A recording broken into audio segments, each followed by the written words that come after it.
अपने को देख तो दूसरों को क्यों देखता है? दूसरे को देखेगा ये बुराई तुझे चिपट जाएंगी, भाग के आएंगी। सच्चा बन के चलेगा, कुदरत तेरा साथ देने के लिए खड़ी हो जाएगी। आप सभी को प्यार भरी राधा स्वामी जी। देखिए, जो आज का सत्संग का विषय है उसमें महाराज ने बताया कि संतों के वचन से हमारे जीवन पर बहुत ज़्यादा प्रभाव पड़ता है।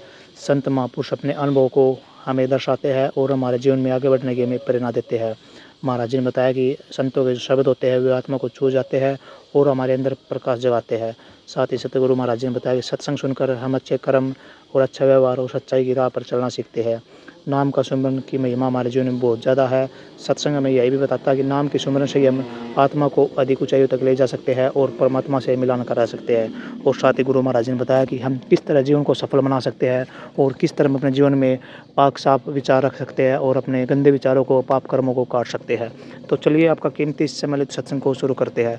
कृपया सत्संग को पूरा सुनकर और उन सत्संग को अपने जीवन में उतार कर अपने जीवन को भाग्यशाली अवश्य बनाइए। राधा स्वामी। अब जितने भी संत हुए उनको ऐसे हालात में से गुजरना पड़ा कि जिन जगह पे उन्होंने अपने घर, मकान या उनके जो स्थान थे उन स्थानों के आसपास में पापी लोग भी रहते थे। उन पापियों की तरफ कभी भी वो दृष्टि देख के यूं नहीं करते थे कि भाई ये गलत है या पापी है, हम यहाँ कैसे रहें। नहीं, ऐसा ख्याल करने से तो उनके मन में वही ख्याल, वही विचार और फिर नफरत पैदा हो जाती है। उन्होंने उनको दृष्टि नहीं दी, उनको विचार नहीं दिया, अपना मन नहीं दिया।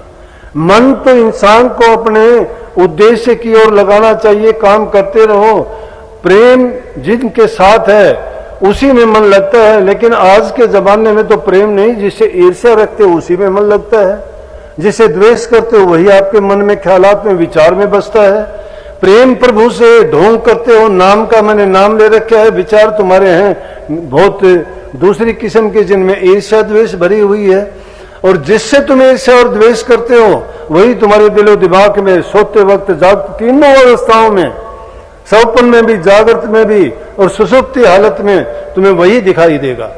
अरे तो इसीलिए महापुरुषों ने कहा तुम नाम का सुमन क्यों नहीं करते, प्रभु की भक्ति क्यों नहीं करते। प्रभु का चिंतन करोगे, उनके नाम को जपोगे तो अपने ख्यालात में वो बस जाएगा। दूसरे की बुराई को देखने की अपने मन में कभी ये चेष्टा ना करो कि वो बुरा है, कैसा है। वो अपने कर्म के अनुसार जाएगा। तभी तो कबीर साहब से भी किसी ने कहा कि कबीर साहब आपके आसपास में, अगल बगल में तो सब के सब कसाई लोग रहते हैं और आप क्या रात दिन सत्संग करते हो। कहने लगे यही तो सोचने की बात है कि इनके बीच में फूल हमेशा कांटों के बीच में रहता है। तुम भी अपनी फसल को बचाने के लिए चारों तरफ घेरा लगाते हो, बाढ़ करते हो, क्यों बचाते हो उसको। इसीलिए सत्संग को बचाने के लिए निंदक लोग हैं, ये पाप करने वाले लोग हैं, या वही लोग हमारे पास आते हैं कि जो विरही होंगे, जो बैरागी होंगे, जो प्रभु के भगत होंगे, दिल से सच्चे होंगे और जो अपने जीवन को सफल बनाना चाहते होंगे। जो ऐसे नहीं है कि जिनके दिल में सच्ची विरह नहीं है वो छोड़ के चले जाएंगे। अनुरागी जो जीव नहीं होगा वो यहाँ नहीं ठहर पाएगा। और इसीलिए उन्होंने कहा और मस्ती में गाते हुए कहा कि कबीरा तेरी झोपड़ी गढ़कटियन के पास, अपनी अपनी करनी जाएंगे, तू क्यों भया उदास। कि तुझे उदास होने की जरूरत नहीं, नियम के पक्के बनो। हम तो नियम के क्या बहाने ढूंढते हैं। आज भजन में क्यों नहीं बैठा कि सिर में दर्द है, आज भजन में क्यों नहीं बैठा कि कहीं मुझे काम था वहां उस काम में लग गया। मैं कहता हूं अगर सच्चाई के साथ तुम काम करते हो तो प्रभु के काम को मुख्य रख के प्रभु के नाम का सुमन किया करो, भक्ति में अपने मन को लगाया करो, दूसरी चीजों को छोड़ो। दूसरी चीजों को तुम खाना ना खाओ, फिर खाना खाने के लिए तुम चाहे कितने लेट हो जाते हो फिर भी सोचते हैं खाना खाएंगे अभी। पानी क्यों पीते हो, जो तुम्हारी जरूरत की चीजें और सभी करते हो, प्रभु के नाम को बुलाने के लिए लाखों बहाने बनाते हो। नहीं, जब तुमने एक पक्का नियम कर लिया तुम्हारे विचार और ख्यालात में और उसको इतना जरूरी बना लिया तो उसके बिना भी कभी रह नहीं पाओगे। सच्चे दिल से उनको जब याद करोगे तो ये ऐसी चीज है कि एक बार तुमने ये आदत डाल ली तो वो आदत तुम्हारी पक जाएगी। लेकिन हमने आदत क्या डाल ली, बुराइयों की आदत डाल रखी है। वो तो सभी याद करते हैं, वो तो सभी याद करते हैं। मैं कितनी बार कहता हूं, करते करते आदत डाल ली हमने कि हाथ से खाना खाते हैं, चाहे आंखें बंद कर लो, खाना लेके सीधा हाथ मुंह के पास जाएगा, आंखें बंद है। अब ये कभी हाथ इधर उधर क्यों नहीं जाता? हाथ को आदत हो गई है, मुंह कहां इसको पता है। इसीलिए विचार भी हमारे इसी तरह से डोलते हैं, ये हमें विषयों की ओर लेके चले जाते हैं, खींच लेते हैं, उन विषयों की ओर भागे जाते हैं, लेकिन प्रभु के नाम से हम दूर हटते चले जाते हैं। काम चाहे तुम कोई भी करते हो, निश्चिंत रहो इस बारे में, लेकिन अगर नियम के पक्के हो, इंसान को कुदरत अपने आप जगा देती है, सिखा देती है, बता देती है। तुम एक बार कुदरत के अंदर जाके देखो, अपने अंदर झांक के तो देखो। अभी बैठे थे, थोड़ी देर पहले कोई बात चल गई तो मैं कहने लगा नानक साहब की मुझे बात याद आ गई। नानक साहब ने घर छोड़ के विदेशों तक की, कहां, अफगानिस्तान, काबुल, कंधार, इन देशों में बड़े गए, अरब कंट्रीज में दूर दूर तक पैदल घूमे। वो कई कई सालों तक घर नहीं बढ़े। बाला और मर्दाना उनके साथ गए, तो जहां मर्दाना उनके साथ ज्यादा रहा ना, तो एक दुनियादारी के सब लोग हैं। देख के नानक साहब से एक जगह रुके हुए थे तो कहने लगे कि देख, नानक साहब को कहने लगे गुरुजी कि देखो, उसने देखा कि कोई एक आदमी कोई पाप कर्म कर रहा था, उस पाप कर्म को करते हुए मर्दाने ने देख लिया और गुरुजी से कहता है गुरुजी देखो वो आदमी कितना घिनौना काम करता है, इनको लज्जा नहीं है, शर्म नहीं है, कितने पापी हैं, कितने निकम्मे, कितनी बातें कह दी। बोला देखो, नानक साहब कहने लगे मर्दानिया मर्दानिया अपने आप की ओर झांक। खत्म कर दी बात, लंबे चौड़े ज्ञान की जरूरत नहीं है। कहने लगे मर्दानिया अपने अंदर झांक, अपने को देख तो दूसरे को क्यों देखता है? दूसरे को देखेगा ये बुराई तुझे चिपट जाएंगी, भाग के आएंगी। सच्चा बन के चलेगा, कुदरत तेरा साथ देने के लिए खड़ी हो जाएगी। सजन कसाई के साथ ऐसा हुआ। कोई उसका यारा प्यारा मित्र था, अमीर आदमी था, गए टाइम पे रात को आके कहने लगा कि मुझे मांस चाहिए, मेहमान आ गए।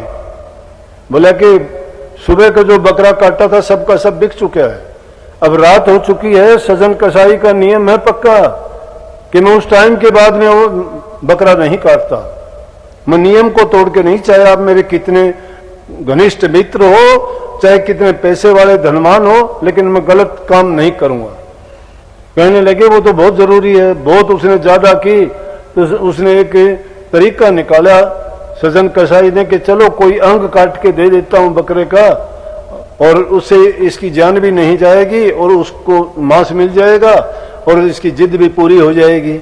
लेकिन जब वो छुरी उठा के मांस काटने को गया, कुदरत उसके सामने खड़ी होगी, परमात्मा उसको जवाब देता है, बकरे के मुंह से बुलवा देता है।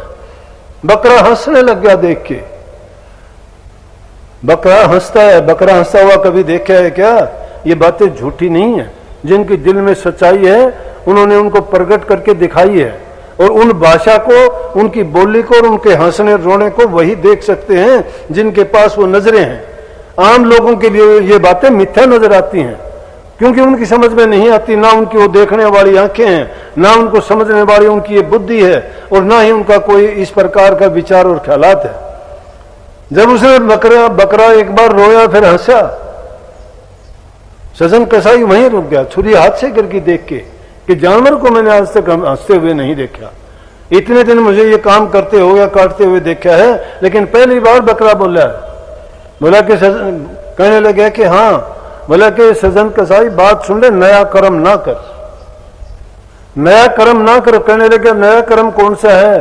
बोला कितनी बार तू बकरा बना है, मैंने तेरे गले काटे हैं, कितनी बार मैं बकरा बना हूं, कितने मैंने काटे हैं, अब तक का हिसाब हमारा बराबर था। लेकिन आज जो तू नया काम करने चला है, तो ये नया कर्ज आपके सिर पर चढ़ने वाला है। सजन कसाई ने वही छुरी फेंक दी और कहने लगे कि तौबा, आज के बाद मैं ये काम नहीं करूंगा, ये कर्म नहीं करूंगा। जब प्रभु ने साक्षात एक जानवर के मुंह से ये बुलवा के ये कह दिया, तो मेरे लिए लानत है, जो धंधा करके क्या मुझे रोटी नहीं देगा वो। ये हमारा ख्यालात और विचार हमें मारता है। हम सोचते हैं कि हम ये पाप कर्म ना करें, दुष्कर्म ना करें, धोखाधड़ी ना करें, चोरी और ये ठगा बगी ना करें, ये रिश्वतखोरी झूठ ना करें, तो क्या होगा? अरे भाई, मन को तसल्ली देने, जिन लोगों के मन में तसल्ली नहीं है, जिनके मन को कोई किसी प्रकार की उन्होंने मर्यादाओं में नहीं बांधा है, उनका कभी भी तृष्णा नहीं बढ़ती है, कभी उनका मन नहीं बढ़ता है, वो रुकते नहीं है। किस चीज के लिए? कभी धन के लिए भागे फिरते हो तुम, कभी दूसरी चीजों के लिए भागे फिरते हो, लेकिन जो चीज सतगुरु के दरबार में मिलती है, सत्संग में मिलती है, वो और कहीं नहीं मिल सकती। क्योंकि सतगुरु के दरबार में आनंद के खजाने भरे हुए हैं। और जिस इंसान को आनंद किसमें मिलेगा? भक्ति में मिलेगा। भक्ति रूपी खजाने की चाबी सतगुरु देता है, नाम की चाबी है। और उस चाबी से तुम अगर उस ताले को खोल के और उसमें से वो निकाल के उसका प्रयोग करके देखोगे, फिर आप पाओगे उसमें कितना आनंद है। इसीलिए एक वाणी आती है, आनंद के भरे खजाने सतगुरु के दरबार में, भाई आनंद के भरे खजाने। आनंद के खजाने भरे हैं, लेकिन कौन लेता है उस खजानों को? हम उन खजानों को ढूंढते हैं जिसको धन को खजाना मानते हैं, कोठी बंगलेकारों को खजाना मानते हो, बड़े परिवार, ज्यादा चाचे ताऊ और ज्यादा उनको तुम मानते हो मेरा बहुत बड़ा है, उसमें अभिमान करते हो। लेकिन ये चीजें साथ किसी ने नहीं देनी, साथ तुम्हारे कर्मों ने देना है। अच्छे कर्म कमाओगे।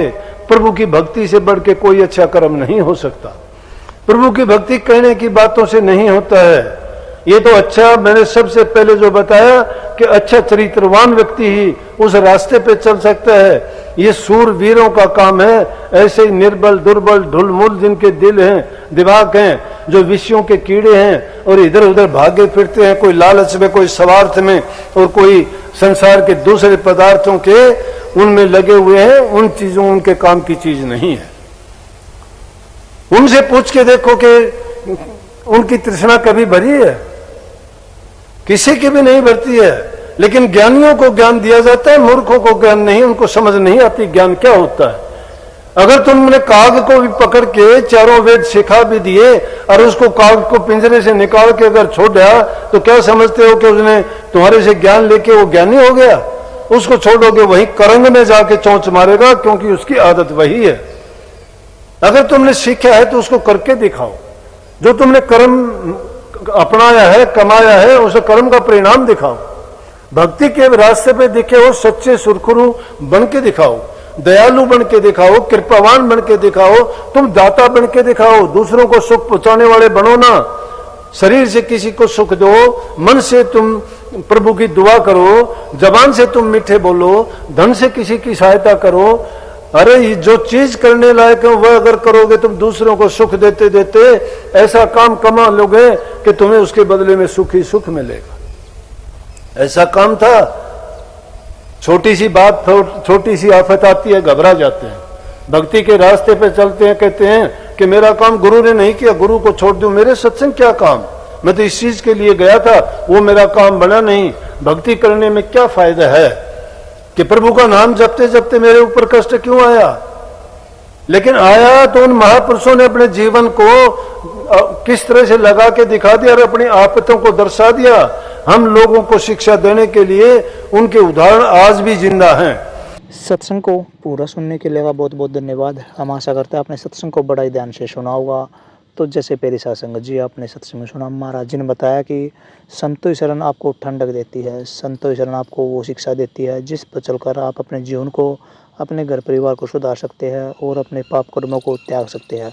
अगर आपके पाप कर्म मिटेंगे तो संतों की शरण में मिटेंगे। अगर आपको जीवन की राह मिलेगी तो संतों की शरण मिलेगी। संत हमें वो शिक्षा देते हैं जिस पर चलकर हम अपने जीवन को पवित्र बनाते हैं। और साथ ही जैसे महाराज जी ने बताया कि कभी भी हमें बुरा कार्य नहीं करना चाहिए, हमें अच्छा कार्य करना चाहिए। दूसरों के लिए भले का कार्य करके ही हम अपने जीवन को पाक साफ पवित्र बना सकते हैं।